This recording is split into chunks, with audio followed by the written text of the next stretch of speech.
Hey, I just shot at a pretty decent mule deer buck. I think it's a pretty nice one. It was 350 yards away. It was across the canyon. I just came down. I don't know if you can see how steep that is behind me, but it's just really steep.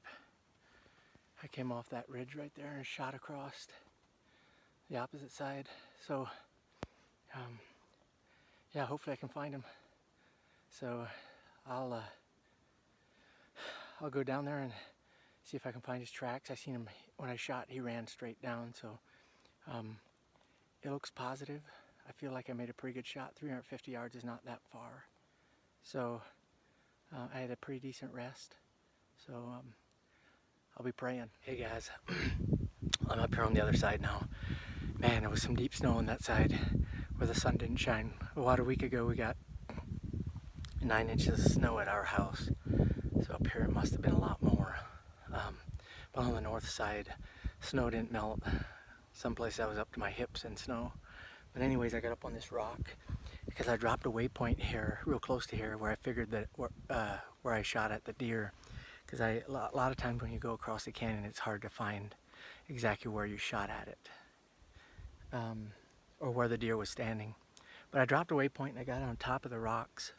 You see here where I think the deer was close to, and as I was taking my shoes off and getting the snow out of the ankles, I looked down and I could see blood and footprints. So this is looking good. I'm excited. I'm not gonna stop praying. I ended up tracking this deer for nearly 400 yards. I was afraid I was gonna lose him a couple times. He kept moving in and out of the snow line on the south-facing slope. After some time, he dropped down into the canyon and tried to get up on the other side, where I caught up with him. Hey, I want to show you something here. Up there on that ridge right there, I came up across the creek. I was following the buck. He was bleeding fairly decently, but he didn't seem to speed up or slow down, but he was consistently going downhill, and he was running up that ridge. I came through the trees and I seen him go up the ridge, just kind of bouncing.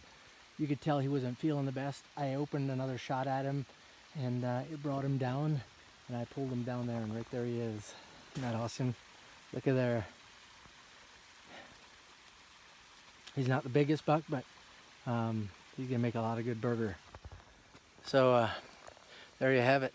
I'm gonna pull him downhill a while, and if I get to a spot where I can't pull him anymore, I'll debone him and throw him in my pack and see how far I can go today. So, alrighty. I shot this deer for the first time right at 7,000 feet, maybe just a little under. When I caught up with him the second time, it was probably, I'd say, 6,500 feet. I deboned him and was able to pack him out about 3.5 miles to my truck. He was smaller than what I thought at first, but he was a good deer nonetheless. We're about probably a half mile from the truck. Started off at, what was it, 1:30? It's 5 o'clock now. I took the creek down. I never took that particular creek down before, and I probably wouldn't do it again. I'd probably do the ridge. I'd just hike up to the ridge. It was pretty tough, but thankfully I'm not far from the truck, about a half mile, and I think the worst is behind me. You can see the old boys riding back there. I don't know how heavy the pack is, but I've got the whole thing on my back. I've got the front and back quarters, I've got the neck meat, and then the brisket, and then also the back straps, and then the tenderloin. So thankfully he wasn't just a big deer, but I assure you he's big enough.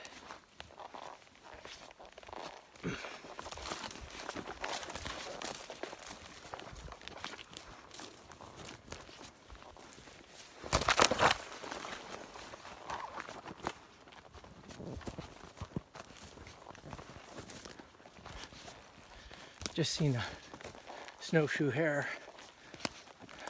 A rabbit was bright white. Hope it snows soon or that rabbit will be lunch. Some coyote or bobcat or lion will come and launch him right up. Well, here I am finally. Got her back in the truck there, and I'm gonna go home and relax, jump in the shower, and maybe make some coffee. I'm excited to show my boys. My boys are gonna be pumped up when they see that deer. A couple weeks later, me and my partner went to southern Montana and were able to shoot a couple of cows before the season closed. One thing that's very important to me while I hunt or do anything is to honor Jesus in everything and keep him first and foremost in my life. I love hunting with my Creator. I've probably heard his voice in the 2020 season more than I have in any other season. We will never regret the time that we spend with him.